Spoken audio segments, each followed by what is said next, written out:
Let's now delve into a significant discussion that reflects on the impactful legacy and the role played by the late President Hage Geingob within the Swapo Party Women's Council during his tenure. Joining us for this insightful conversation is the Secretary of the Swapo Party Women's Council, fransina Kahungu, as we explore the profound influence of President Geingob on the Council's journey and his lasting contributions to women's empowerment within the party. Very good morning and warm welcome. Thank you very much. A very good morning to you and to the listeners. It's exactly 11 days since the passing of President Hage Geingob.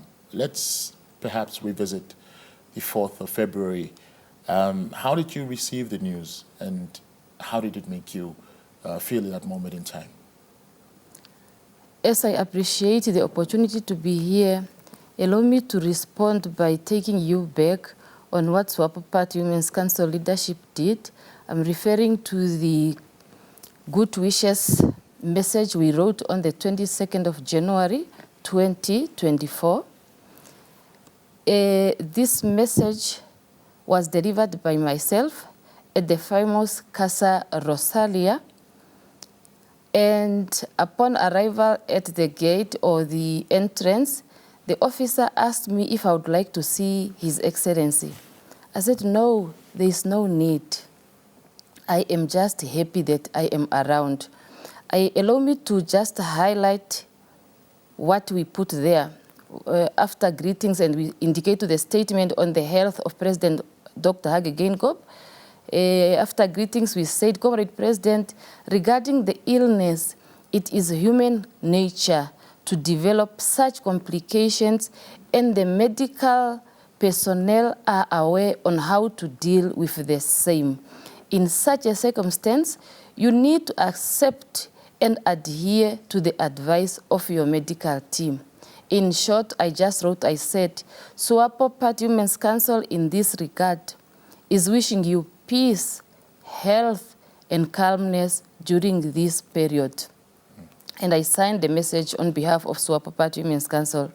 Now imagine, that was the 22nd, and already on the 3rd, the time we expected to hear good news of the recovery of the president. That 3rd, personally, I was disturbed or maybe prepared or warned by that announcement made by then Vice President Dr. Nangolo when he said that informing the nation about the condition of the president, which is critical but stable. But what made me not to be comfortable is when it was said that we thank and we appreciate the love and care given to His Excellency by Madam Monica Geingobs, the First Lady. Further, when Vice President appreciated all messages and prayers, I continue listening, but it was the last part of that statement which did not have space for inquiries. You attended the first candlelight vigil held by the city of Windhoek in honor of the late president, and at that event you described Geingob as your dancing companion. What kind of relationship did you have with the late president on a personal and on a professional level as well? I made His Excellency my personal motivator, an exemplary person who depicts the characteristics the same as mine, or I depict characteristics as his. Our laughing styles, our dancing in public, we can dance the way we wished, and we do not mind what you are thinking about how we are dancing and when we are dancing and where. So I refer to a dancing companion because mainly at Swapo Party events, the two of us can dance to the maximum. So, but that dancing style of his made me to accept my nature. That characteristic of him talking to each and every person, regardless of what status made me to understand that that character of myself is a gift from God, and I must appreciate, and it does not do you any harm, but it just makes you to be good to everyone. So the dancing companion, I remember very well the last occasion when we danced together. It was during the birthday of His Excellency, the year 2022. At Casa Rosalia, we danced until I don't remember when, so I appreciate that. How would you describe the late president's leadership style, both on the political level and the national level? What type of a leader was he to you? I made it a point to make copies or to extract information from that book, Namibia Perspective. It was written in 1986. That was in Zambia at the United Nations Institute of Namibia, whereby His Excellency was a director of administration. In that book, you can clearly see there was an administrator who knew what's supposed to happen to Namibia. Now, your specific question is on his leadership style. He likes people to do the work. He likes things to be done according to office manners. However, many a times we disappointed him because the way we administrate organizations and institutions are not up to his standard. And how would he correct that? Did you sometimes feel that he was being too hard on you, or was it what they call tough love? It's like almost a parent saying, look, I might not be here tomorrow, so you better learn these things while I'm still around, so that when you're on your own, you know what needs to be done.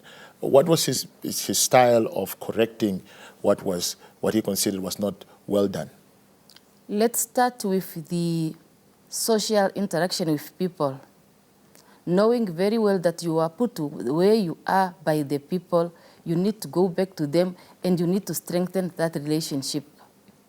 One good example I can give you is if you just happen to write a letter to His Excellency, you ask for an appointment or you just inform him about something. First, his officials will call you to acknowledge that letter. Without you noticing, you will see again another call from him, confirming and also following up. So that we need to do to appreciate and to acknowledge and to give feedback timelessly. One thing which I need us to correct, or me to correct, is to remember that if you are in an office, you are there to implement activities as per that organization. I can tell you also that the consultative manners of His Excellency, I can testify to that. One good example is when he called me to State House and we spent more than an hour. It was a deep consultation. I ended up looking on top and asking him, Your Excellency, are there no cameras here? Are you sure that we are safe? So I am just highlighting the consultation part. So we must emulate that good example.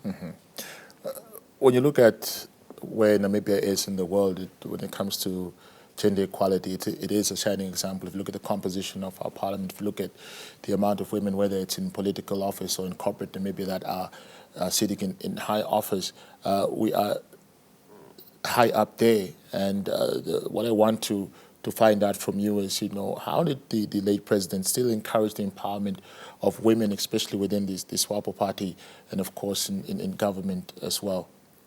Thank you very much. As I mentioned earlier about that book, which was written in Union, I this morning, while preparing for this interview, I took it out again. And there are 4 pages with recommendations talking about women in development.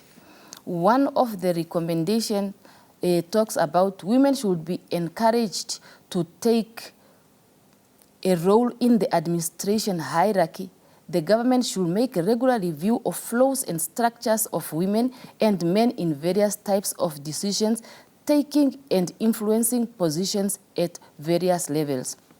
And the last recommendation, which is 7, it says education should emphasize the importance of women's role and capabilities in societies in general. Mm-hmm. The book was overseen by the director of administration. That on itself, it shows you that men all along have been wanted women to be placed at a high level, be it in government or at any other structure. And that was written in the 80s? 1986. So it speaks to his vision. Yes. How would you say that the Swapo Party Women's Council will continue to build on what he encouraged you to do within the party in terms of unity, in terms of supporting one another? The good part is that the constitution of Swapo Party was crafted, and His Excellency, your Comrade President, was part of those who started this constitution when it comes to writing. So already he influenced the constitution to unify the Namibians. You know, in our constitution of Swapo Party, it talks about unity. It talks about Shan tribalism and all those isms. So Swapo Party Women's Council leaders and members to retain and to continue with the legacy of the president is only when they implement and they do according to Swapo Party constitution. It's the only way. The Swapo Party congresses were, over the years, were sometimes marred by challenges which included conflict amongst the members. Under his leadership, how would you say was he able to settle those disputes by letting party members know that, look, this is not about personal agendas. This is about the Swapo Party. This is about the bigger picture. How would you say he drove that message home amongst Swapo Party members? I like the question.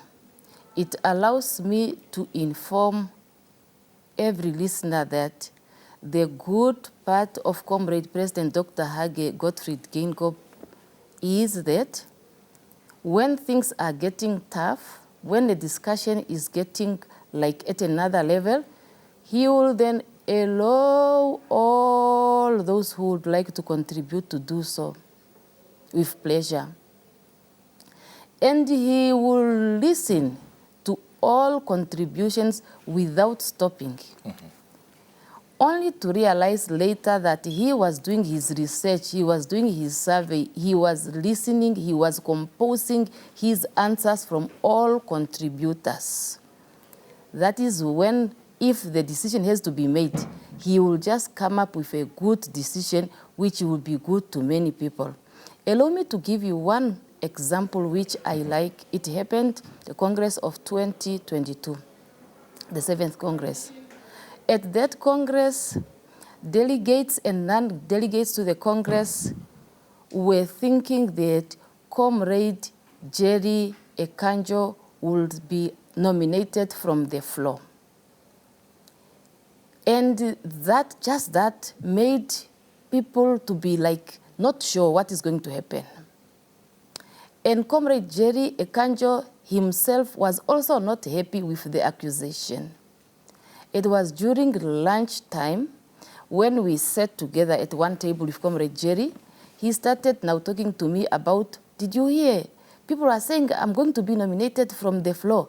How can I do that at my level? I know it is not just possible and it's not allowed. We cannot allow a Congress to nominate people from the floor. We are referring to the position of the president. And I said, oh, I also heard about it. So are you not going to be nominated? No, I'm even not happy. Then I said, okay, now what can we do? I said, I'm not happy, but I don't know what to do. I said, wait.